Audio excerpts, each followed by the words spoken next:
வள்ளிமலை முருகன் கோவிலின் அதிசயம் தெரியுமா? இக்கோவில் வள்ளியை முருகன் கரம் பிடித்த நிகழ்வின் நினைவாக தோற்றுவித்த கோயிலாகும்.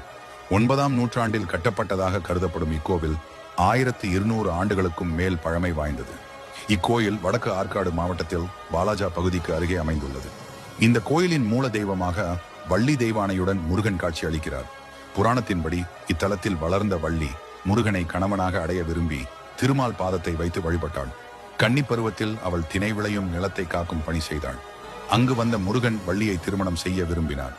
இதையறிந்த வள்ளியின் வளர்ப்பு தந்தை நம்பிராஜன் முருகனுக்கு முறைப்படி வள்ளியை திருமணம் செய்து கொடுத்தார். நம்பிராஜனின் வேண்டுதலுக்கு இணங்க இங்குள்ள குன்றில் முருகன் எழுந்தருளினார். வள்ளி குறவர் வேடர் குலத்தில் வளர்ந்ததால் அர்த்தஜாம பூஜையில் தேனும் தினை மாவும் நைவேத்தியமாக படைக்கப்படுகிறது. வள்ளி வாழ்ந்த இடம் என்பதால் அவளது பேரிலேயே இத்தலம் அழைக்கப்படுகிறது.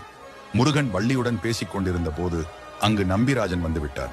எனவே முருகன் வேங்கை மரமாக உருமாறி தன்னை மறைத்துக் கொண்டார். இந்த மரமே இத்தலத்தின் விருட்சமாக இருக்கிறது. இந்த கோயிலில் அமைந்துள்ள குளத்திற்கு சரவண பொய்கை என்று பெயர்.